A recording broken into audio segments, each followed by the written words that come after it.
Para você ligado no canal no Vácuo, nosso muitíssimo bom dia, boa tarde, boa noite.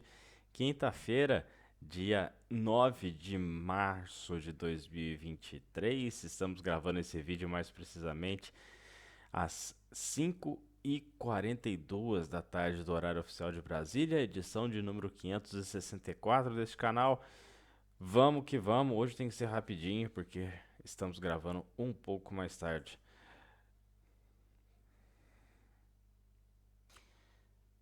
Vamos lá para nossos slides.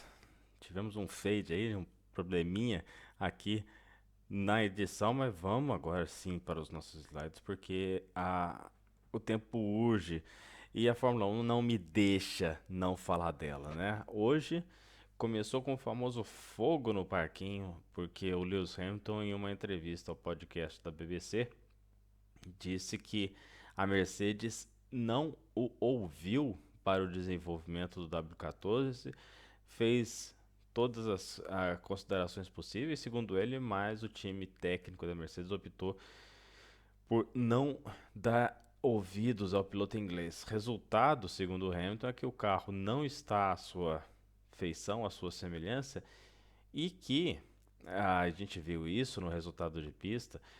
A Mercedes continua seus 6 décimos de segundo atrás da Red Bull, num dia bom. A equipe inglesa, né? Na verdade, a equipe alemã, mas está sediada lá na Inglaterra. Eles optaram por um setup durante a corrida bem agressivo em termos de pressão aerodinâmica, um setup que deixava o carro um pouco mais solto e bem de velocidade de reta, mas a gente viu isso durante a corrida, né? Completamente gastão de pneu traseiro, muito porque estava com pouca asa, e aí são muitas freadas lá no circuito do Sakhir, e carro com pouca asa num circuito que tem um miolo bem seletivo acaba virando um gastador de pneu, e assim Hamilton e Russell foram amargar as posições 5 e 7 ao final da corrida, sendo separados ali pelo Stroll pelo Aston Martin, perdão, do Stroll, que mostrou nas redes sociais a sua recuperação, como é que foi, e realmente foi uma recuperação digna de aplausos do piloto canadense, mas muito pouco para uma equipe que queria ser a equipe para brigar lá na frente com a Red Bull.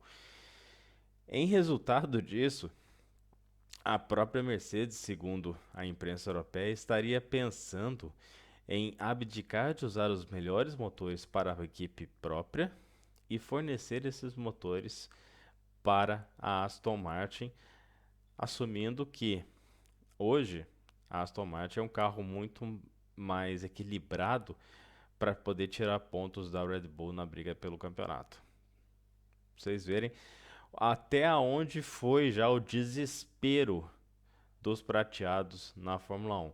Toto Wolff, que durante o começo da temporada disse que a Mercedes não estava com pressa de fazer a renovação de contrato com o Hamilton, que isso aconteceria naturalmente. O próprio Hamilton falou: não, vamos sentar no carro primeiro, vamos ver qual que é. A real é que o carro está bem longe de brigar por vitórias nesse começo de temporada. O Hamilton marcou para dar aquela finetada final, né? Que o austríaco é bom disso. Disse que a Mercedes só vai dar um pulo de qualidade se achar uma mudança mágica no carro. E para convenhamos, né? Ele tem até um pouco de razão, porque a Mercedes precisa descontar 6 décimos de segundo para chegar no nível atual da Red Bull. Isso assumindo que a Red Bull não vai ter mais melhoria ao longo do ano. Ou seja, num curto horizonte de tempo, nós estamos falando aí de 5 provas, né? O campeonato é longo, são 23 provas, mas precisa já mostrar um carro apto a brigar por vitórias num prazo aí de 5, 6 provas. A Mercedes precisa descontar simplesmente 1 segundo de diferença em relação ao carro atual, assumindo que a Red Bull não vai melhorar. Difícil, muito difícil a situação, e já começa aquele burburinho, né? São dois burburinhos que estão tendo agora de contrato aqui. O primeiro é se Hamilton vai renovar ou não com a Mercedes. E o segundo é lá o Karun Chandok, pela Autosport.com, adventou uma possibilidade que foi o que a gente aqui do canal no Vácuo conversou com o pessoal lá do automobilismo para principiantes logo depois da prova. Será que o Norris, ou os advogados, os managers da carreira do Norris, já não estão lendo o contrato com a McLaren buscando uma brecha para fazer a quebra desse contrato? E com o mercado de pilotos do jeito que está hoje, o Norris seria alvo fácil de uma Red Bull no final de contrato do Pérez. Ou a Ferrari, que está lá naquela delas, né? Não sabe o que aconteceu com o carro, estão fazendo a investigação. Veio a público hoje dizer que a Ferrari vai buscar tudo que é ferramenta possível para analisar a falha do carro do Monegasco. Aí eu utilizando o meme aqui. Mas o Leclerc, na verdade, poderia ganhar um companheiro de equipe novo a partir de 2024. Contratos, obviamente, na Fórmula 1 são feitos para ser quebrados, né? Quem não viu a conversa toda nos bastidores ano passado da situação do Ricardo.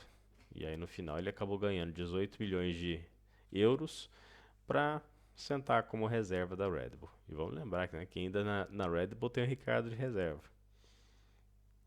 Briga de foice no escuro por vagas na equipe. A seguir, cenas do próximo capítulo, mas os capítulos prateados lá pelo lado da Mercedes, esse negócio não tá dando bom, sinceridade.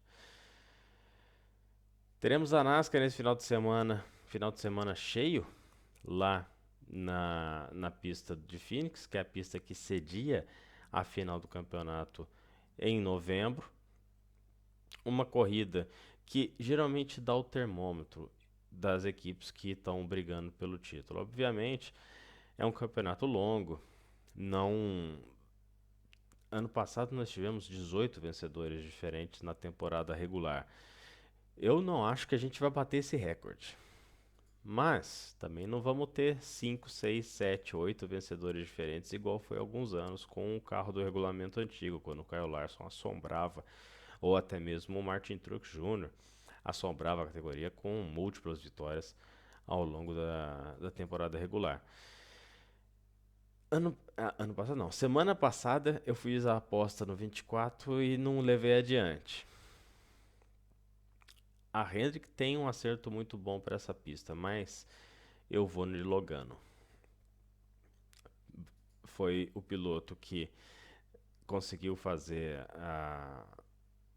conseguiu o título, né, ao final da temporada passada e teve um carro, apenas que teve um carro um pouco dominante para essa corrida durante a etapa de novembro do ano passado. Ou seja, 22 na cabeça, numa pista que é uma prova relativamente longa, para os padrões de oval curto da NASCAR, é, e dentro de um padrão de oval curto, um oval um pouco mais rápido, uma configuração mais rápida. Vamos lá com o 22 para a gente tentar o Queen na segunda-feira. Lembrando que o Chase Elliott, em função da sua fratura na tíbia e uma operação, agora se recuperando, né, de uma operação de quase 3 horas para poder colocar pino no lugar, está indefinidamente fora do campeonato. E tem gente pedindo liberação médica já, mas está muito cedo. Obviamente, eu não fui visitar o Chase Elliott depois da operação, não sei em condição que ele está, também não sou médico. E a gente viu a recuperação do Stroll em 2 semanas, mas acreditar que o Elliott vai voltar à categoria em menos de 3, 4 semanas é a famosa recuperação relâmpago. Mas piloto sabe o que faz, né? Não vamos aqui ficar dando uma de babá de piloto da NASCAR.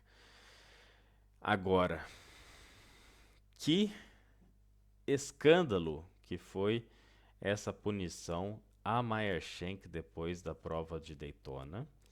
E a Honda Performance, né, que é a fornecedora do powertrain desse carro via Acura, né? A Acura é a Honda americana.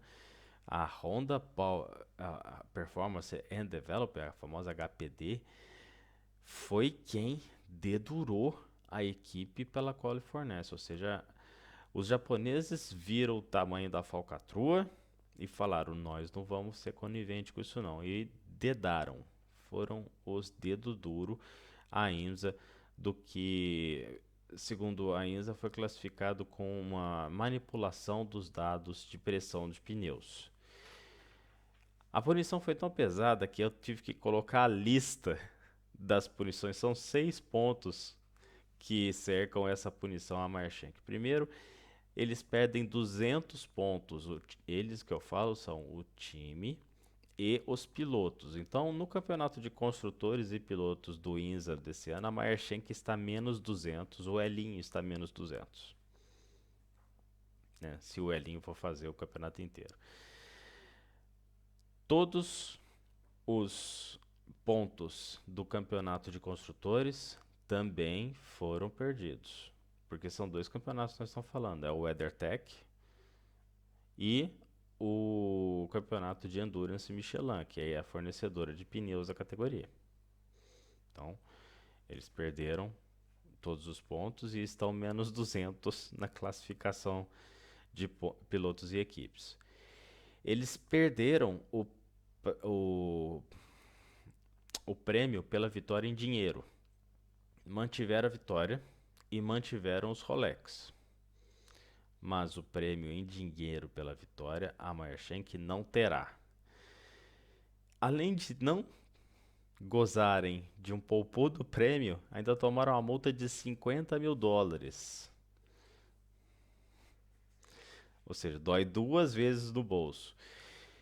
E o time e o representante do time, que é o Mike Shank, está em probation. O que é on probation? Probation é quando você não pode pisar fora da linha em relação ao regulamento.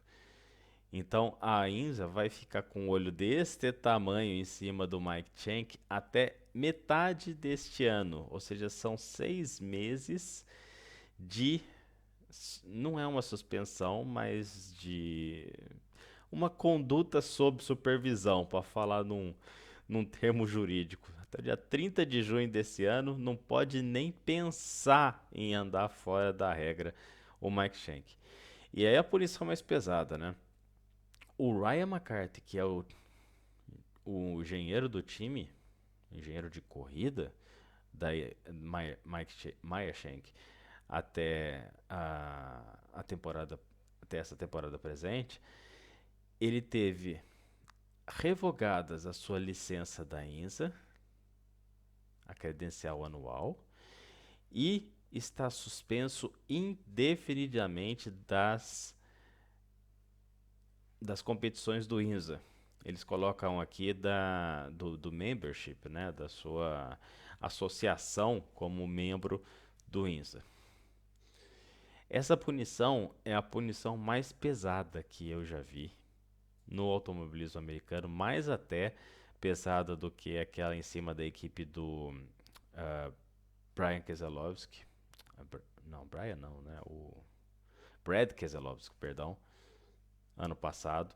É mais pesada do que a punição que o Kevin Harvick andou tendo há uns 2 anos atrás.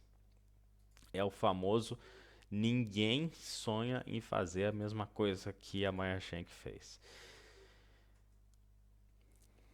A Honda, assim como os japoneses, foi quem dedurou e não existe ainda uma posição oficial com relação à equipe, mas acredito que os japoneses revisarão a sua posição como fornecedora dessa equipe.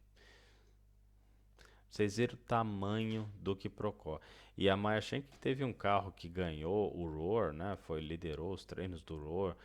fez ali stints maravilhosos de, de, de corrida, principalmente na madrugada, na forte noite lá em Daytona e no início da madrugada. O Elinho também fazendo um stint final irrepreensível, mas a verdade é que essa manipulação dos dados de pressão dos pneus jogou tudo por terra e, olha, eu não duvido nada a Meyer Shank está sofrendo alguma sanção para o futuro, caso mais alguma, mais alguma falha seja encontrada até o final desse ano. Vai ter trabalho para renovar com os japoneses, hein? Vai ter bastante trabalho, Mike Shank, para renovar com os japoneses.